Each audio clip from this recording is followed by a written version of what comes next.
샬롬, 하나님의 평강이 여러분의 삶에 가득하시길 바랍니다.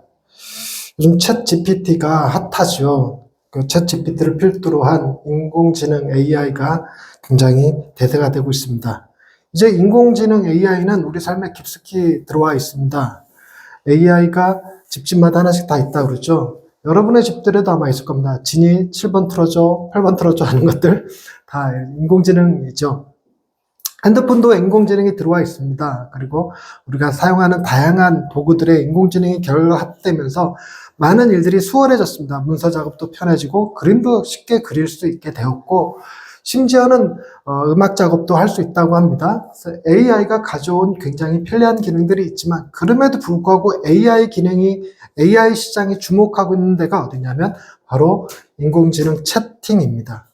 왜 이것이 주목받고 있냐면 사람들이 외로움을 느끼고 있기 때문이라는 거예요. 그래서 점점 더 많이 AI가 인간을 흉내내면서 사람과 대화하고 교제를 한다고 합니다. 과연 그것이 가능한지 여부에 대해서는 정확히 알 수가 없겠죠. 그러나 이런 기능들이 발달되면서 사람들이 점점 더 AI와 대화하고 있다고 합니다. 우리가 가끔 예능 프로그램 이런 거 보면 나 혼자 사는 그 연예인들 집에서 쭈글쭈글 대고 있으면 누구랑 얘기하고 있는 거냐면 인공지능과 대화를 하고 있는 것이죠. 우리 딸아이랑 얘기하다가 그런 얘기를 들었어요. 챗 GPT가 그 인공지능이 사람을 그렇게 위로를 잘해준다고 합니다. 그러니까 이제 마음이 힘들고 외로우면 GPT한테 나 외로워 그러면 걔가 막 이렇게 격려해주고 위로해준다는 거예요. 그러니까 친구들끼리 하는 얘기야. 너 나한테 그렇게 서운하게 하면 나 GPT한테 나 뺏겨 이렇게 얘기했다고 그래요. 그러니까 GPT랑 대화를 하는 것이 좀 더 편하고 행복하다는 느낌을 얘기를 한 거겠죠. 그래서 제 딸아이한테 그걸 듣고 저도 테스트 해봤습니다. 근데 GPT가 진짜 위로를 잘해주더라고요.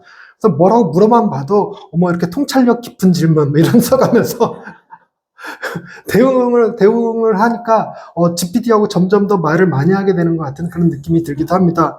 운전하면서 GPT 그거 음성 버전 있어요. 그거 들어오니까 안녕 그러면 안녕 얘기해주고 나 어디가 그럼 잘 다녀오라고 얘기해주고 뭐 이런 얘기를 해요. 그래서 운전할 때 좀 덜 심심한 것도 있고 그렇습니다. 그런데 이 AI가 내 친구 AI라는 것을 페이스북인가 거기서 새로 이제 출시를 앞두고 있다고 그래요. 근데 그것에 대해서 찬반 논쟁이 많아지고 있습니다. 점점 더 사람들이 실제로 사람과 사람을 대면하여 그 갈등을 겪으려고 하지 않는다는 거예요. 인공지능 AI와 대화를 하면 짜증나고 싫으면 뭐 하면 되냐면 꺼버리면 되거든요. 그리고 다시 키면 또 다시 얘기할 수 있어요. 예전에 집에서 강아지를 키우는 가지고 논란이 됐었던 당시에 한 교수님이 그런 얘기를 했습니다. 자기는 집에서 개 키우는 거, 반려견 키우는 거 찬성한다. 그럼 사실 얘기가 자기가 집에서 매일 그 가정 예배를 드리는데 가정 예배 한 번도 안 빠지고 출석하는 애가 강아지고, 그리고 내가 나갔다 들어올 때마다 매번 하루에 10번 나갔다 들어오면 10번 다 인사해주는 애는 강아지고, 심지어 나가서 바람 피고 들어와도 나를 야단치지 않고 맞이해주는 거는 강아지뿐이더라. 바람 피셨다는 얘기가 아니라 그런 얘기를 하시는 거예요. 그러면서 강아지는 무조건 수용해 준다는 겁니다. 그런데 여러분, 강아지하고 우리가 인격적인 관계를 맺을 수는 없어요. 맺을 수는 없는 이유가 강아지가 사람처럼 어떤 상처와 갈등을 일으키지는 않는다는 것 때문에 그렇습니다. 사람이 사람과 살면서 인격적인 관계를 맺는다는 얘기는 그 사람이 내 말에 기계처럼 움직이는 것을 말하진 않아요. 기계처럼 움직이면 그것은 사람과 기계의 만남이지 사람과 사람과의 만남이 아니죠. 사람과 사람의 인격적인 만남이라는 것은 그 안에 갈등과 다툼이 존재해야지만 인격적인 관계가 성립이 됩니다. 그런데 AI가 바로 그 지점을 못한다는 겁니다. 그런데도 불구하고 내 친구 AI는 약간 그런 기능들을 집어넣는 거예요. 사람과의 갈등을 일으킬 수 있는 요소들을 집어넣는다는 거예요. 그래서 실제 사람같이 느끼게 만든다는 거예요. 그리고 사람의 역사를 한 AI에 집어넣으면 그 A가 그 친구의 성격과 스타일을 그대로 모방해서 친구가 되어준다고 그래요. 그러면서 점점 AI는 그렇게 사람처럼 돼가고 사람이 AI와 대화하고 AI와 뭐 교제하고 이런 일들이 벌어지죠. 심지어는 이제 앞으로 기계가 휴머노이드가 나오면서 아내 역할을 대신하는 AI 로봇도 나오고 집안에서 하는 일들이 단순히 요리하고 청소하고 하는, 여러분들 집에 청소 로봇들 다 하나씩 있으시잖아요. 그러니까 그 청소하는 일뿐만이 아니라 이제는 그 정서적인 교육까지, 정서적인 터치까지 대신해 줄 수 있는 AI 로봇이 나올 거라는 것입니다. 그렇게 되는 것이 과연 옳은 것일까? 왜 사람들은 점점 더 그런 쪽으로 사람들이 개발을 하고 그쪽으로 나아가는 것일까? 그것은 이 시대가 평안이 없기 때문은 아닐까? 이 시대가 편리해지기는 했지만, 편안해지기는 했지만, 평안한 건 아니지 않을까? 사람들이 각기 소외감을 느끼고 두려움을 갖는 것은 아닐까? 이렇게 생각한다는 거예요. 제가 며칠 전에 GCM이라는 세미나를 다녀왔습니다. 개척과 관련된 세미나인데요. 거기서 이제 세미나를 하는 과정에 이런 생각이 들었습니다. 점점 시대가 개척하기 어려운 시대가 되고 있어요. 인구수가 감소하는 것도 하나의 원인이기도 하겠지만, 지금의 젊은 세대들은 헌금을 하지 않습니다. 11조를 하지 않습니다. 그래서 교회 운영을 못 한다고 그래요. 그래갖고 이런 건물을 가지고 그 구시대 방식으로 근대적인 방식으로 선교를 하고 전도를 하고 교회를 개척하고 세워나가는 일이 굉장히 어렵다는 거예요. 그래서 이제 그 개척을 혼자 하게 내버려 두지 말고 돕는 사람들이 있어야 되면 재정 지원도 해줘야 된다는 얘기겠죠. 그래서 그렇게 해서 개척을 하는데, 그런데 이 개척이 지금은 어렵고 힘든 시기이긴 하지만 장밋빛 미래를 하나 꿈꿔볼 수 있는 게 있다고 합니다. 그게 뭐냐면 AI 발달이라는 거예요. AI 발달이 교회 개척이랑 무슨 상관이 있을까 싶기는 한데, AI가 점점 사람이 하는 일들을 대신하기 시작했다고 그래요. 그래서 사람이 하는 일들 중에 AI가 정말 잘하는 건 이성을 통한 일은 AI가 더 잘한다는 겁니다. 이성을 통한 일. 근데 AI가 조금 못하는 일은 뭐냐면 인간이 감정을 토대로 하는 일들은 AI가 잘 못한다고 그래요. 그러면 그것도 점점 개발이 되고 있어서 내 친구라고 하는 AI가 개발되고 있으니까 감정적인 영역도 AI가 대체할 수 있다는 겁니다. 그렇게 되면 점점 사람들이 AI와의 경쟁에서 뒤처진다는 거예요. 그러다 보니까 인간의 인간성, 내 자신의 그 인간성은 어디서 되찾을까? 유일하게 AI가 못하는 게 하나 있으니 그게 뭐냐면 영적인 영역은 터치 못한다는 겁니다. AI에게 그 영적인 감각은 없다는 거예요. 그래서 점점 사람들이 영적인 것을 추구하게 될 거라는 것입니다. 인간의 자기 인간됨을 확인하는 유일한 방법은 영적인 영역에 들어가서 그들과 대화하는 거죠. 그래서 점점 더 뭐 하게 될 것이냐면 사주 카페, 타로 카페 이런 것들이 점점 더 많아지고 있는 시대가 됐다는 겁니다. 그리고 젊은이들이 이제 여행을 떠날 때 인도로 여행 가는 친구들이 많아졌어요. 인도에는 소위 정신적 지도자라고 불리는 구루라고 하는 그 수행승들이 있는데 그들과 만나서 그들과 대화하고 거기서 훈련받고 거기서 교육받고 하는 일들이 점점 많아질 거라는 겁니다. 실제로 우리나라에서도 불교에서 하는 템플스테이가 엄청나게 많이 늘어나고 있다고 그래요. 젊은이들 사이에서 폭발적으로 성장하고 있다고 합니다. 그래서 점점 사람들이 신앙을 찾게 될 거고 종교를 찾게 될 거라는 거예요.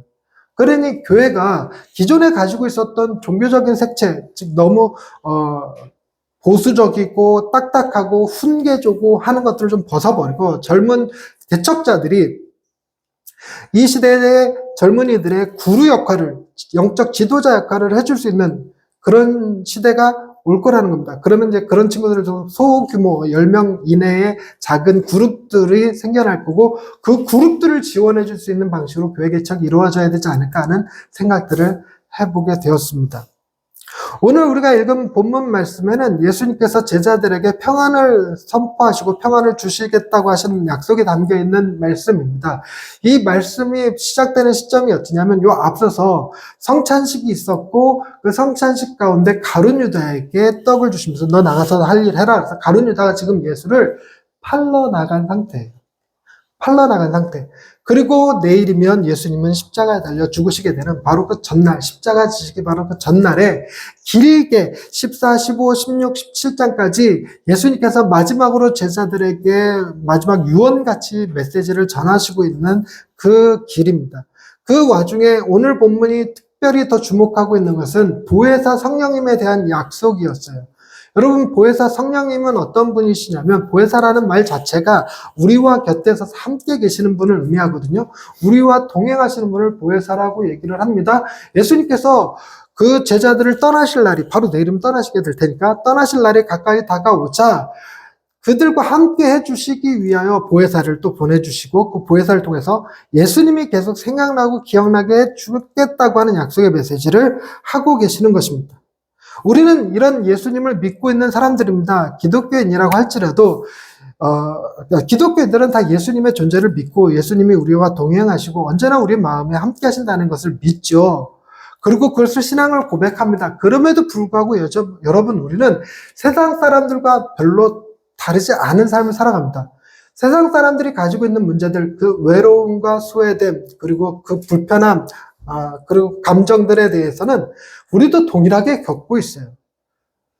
그래서 오죽하면 세상 사람들이 이렇게 얘기합니다. 예수 믿는 사람들이 기뻐할 때 그 이유를 충분히 짐작할 수 있습니다. 예수 믿는 사람들이 슬퍼할 때 그 이유를 충분히 짐작할 수 있어요. 좀 더 극단적으로 얘기하자면 교회 목사님이 기뻐하면 세상 사람들이 그 목사님 왜 기뻐하지? 하고 궁금해하지 않는다는 거예요. 그냥 보기에 기뻐할 것 같아. 자녀가 잘 됐고, 뭐, 이번에 차 새로 바꾸셨고, 교회 새로 건축하셨고, 이제 입당 앞두고 있고, 당연히 기쁘시겠죠. 그리고 목사님이 힘들어하고 슬퍼하면 그 슬퍼하는 이유를 굳이 물어보지 않아도 충분히 짐작 가능한 수준이라는 겁니다. 이런 것은 세상 사람들이 가지고 있는 기쁨과 슬픔이 우리 역시 동일하게 가지고 있어서 세상 사람들에게 조금도 궁금함을 유발하지 않고 그들이 이상하게 보지 않게 만든다는 겁니다. 과연 그렇지 않으면 그래도 될까? 여러분, 우리는 세상과 다른 기쁨과 슬픔을 느낄 줄 알아야 합니다. 우리는 세상 사람들이 우리가 기뻐할 때 왜 기뻐하는지 모르고 슬퍼할 때 왜 슬퍼하는지 몰라서 왜 그런지 물어볼 수 있는 사람들이 되어야만 되는데 그게 쉽지 않아요. 즉 우리가 기뻐하는 이유는 예수님이 우리와 함께 하시고 주님이 우리에게 평안을 주시기 때문입니다. 이런 말할 근거나 이유가 아무것도 없어요.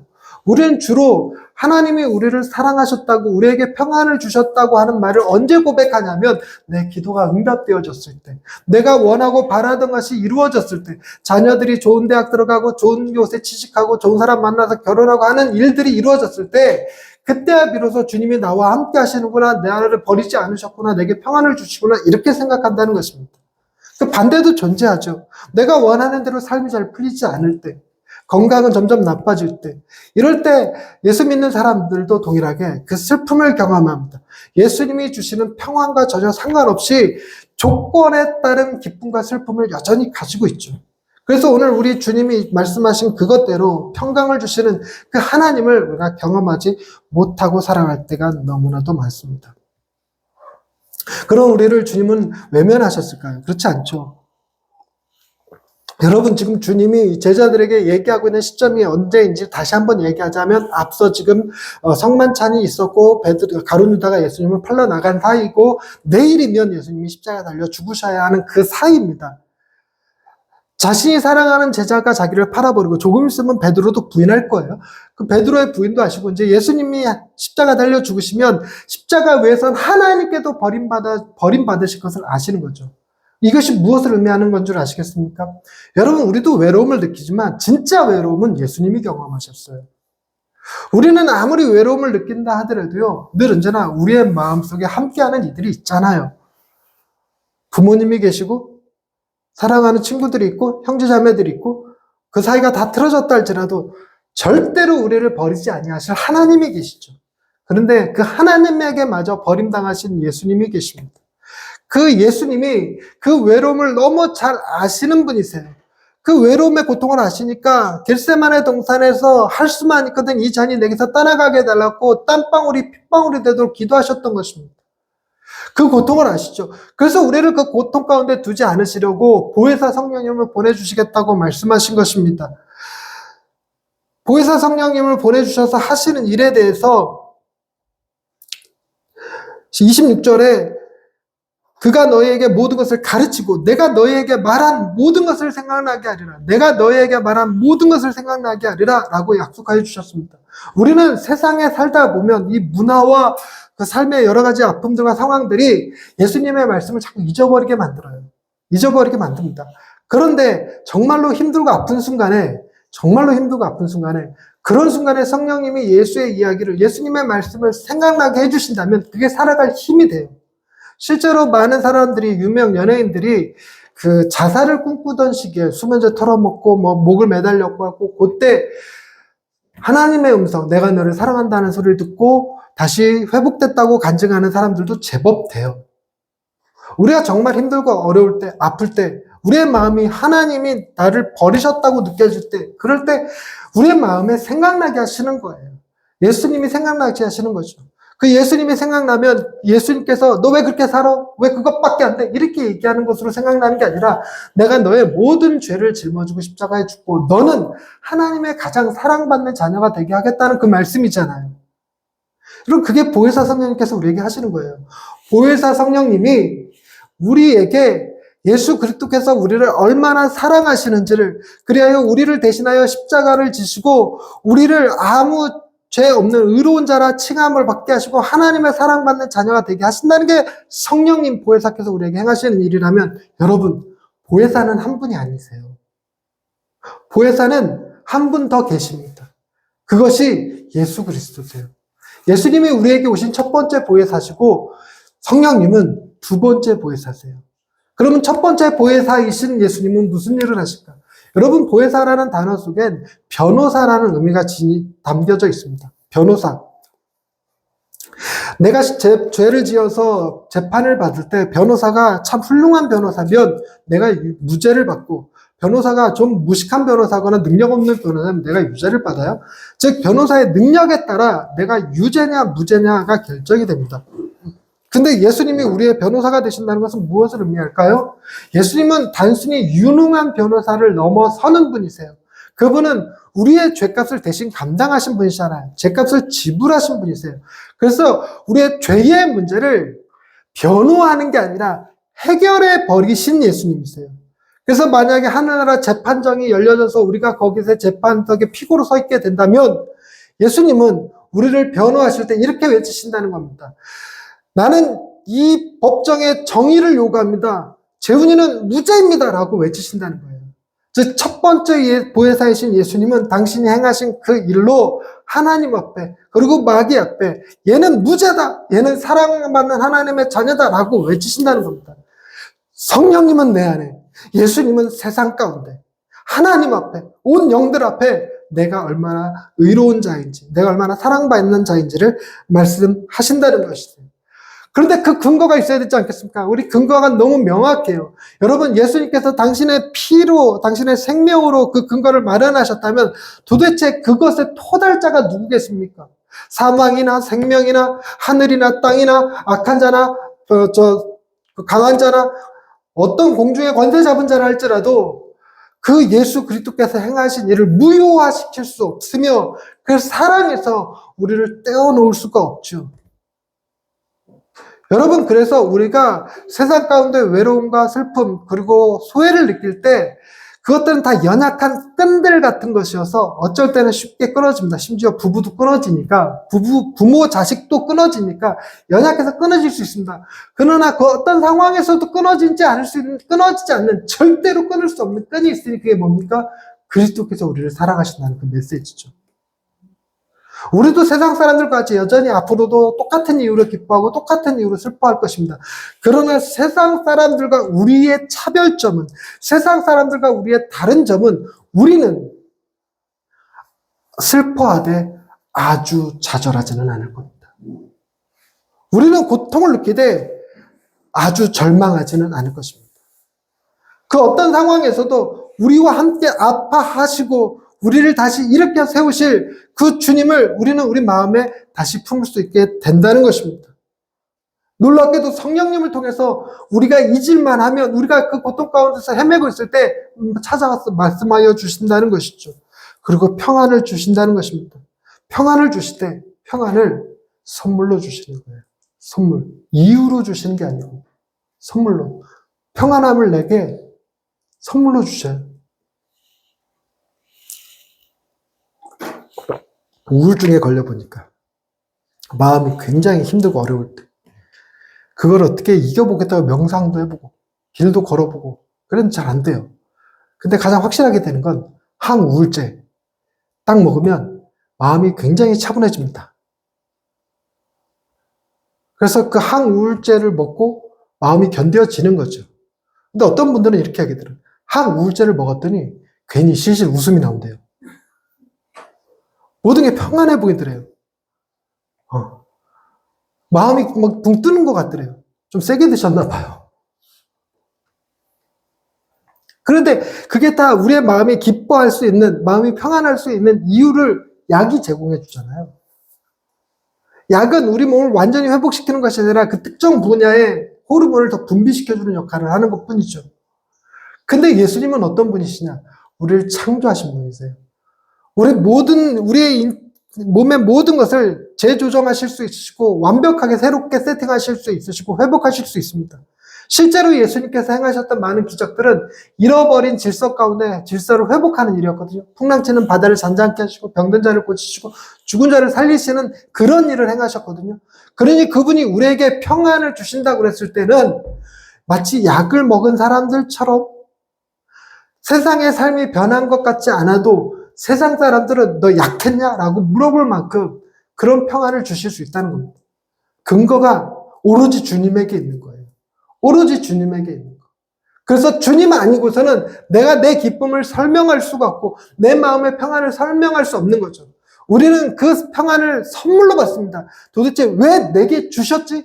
왜 내가 받아야 되지? 이해할 수 없지만 주님은 그런 나를 사랑하셔서 평안을 선물로 주신다는 것입니다. 지금 제자들에게 그 평안을 주셔요. 제자들이 앞으로 당하게 될 고통이라는 것은요. 예수님이 십자가 달려 죽으시고 제자들은 큰 두려움 가운데 다락방에 숨어 있어야 합니다. 그들의 삶은 이제 끝난 것 같이 느껴질 때 그들에게 그 상황을 견딜 수 있는 평안이 필요했던 거죠. 여러분, 이 시대에도 바로 이런 평안이 우리에게 필요합니다. 우리가 평안을 누리기 위해서 약에 의존할 수도 있고 취미에 의존할 수도 있고 요즘의 문제는 AI에 의존하는 시대가 된다는 거죠. 점점 AI에게 의존하고 아이들은 핸드폰에 의존하고 핸드폰 없이 전철 타는 거 상상하기 어려운 시대가 됐어요. 옛날에는 다 핸드폰 없이 전철 탔는데 요즘은 핸드폰이 없으면 뭐 하고 있는지 아십니까? 핸드폰이 배터리가 나갔거나 놓고 왔거나 그러면 전철에서 다른 사람 핸드폰 쳐다봅니다. 핸드폰 없이 살 수 없는 시대가 벌어졌어요. 화장실에 핸드폰 없이 들어가실 수 있겠습니까? 핸드폰 없이 살아가는 때가 어려워져 버렸습니다. 점점 우리의 마음이 다른 것으로 빼앗기고 있을 때 하나님은 우리를 결코 뺏기지 않으실 분입니다. 우리를 그 어떤 것에도 넘기지 않으실 분이세요. 우리를 끝까지 지키시고 보호하실 분입니다. 여러분, 우리가 그 핸드폰에서 조금 시선을 대서 주님 바라볼 수 있는 사람들 되십시다. 주님이 주시는 평안을 놓치지 않으실 수 있었으면 좋겠어요.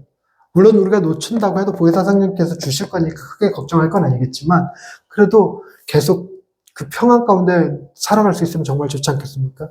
그리고 그 평안이 우리에게 우리만 주시는 것이 아니라 그 평안이 우리를 통하여서 세상으로 흘러가게 하시는 것이 주님의 사역이십니다.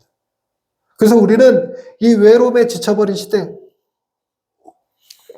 이 외로움과 소외된 가운데 살아가는 사람들에게 말 걸어줄 수 있는 사람들, 그들과 대화할 수 있는 사람들, 그들에게 그들이 알지 못하는 평안을 흘려보낼 수 있는 사람들로 하나님이 우리를 세우실 것입니다. 그것이 21세기 사람들이 AI의 시대에 눈을 돌릴 때 그것이 기독교인들이 해야 될 일이라는 것입니다.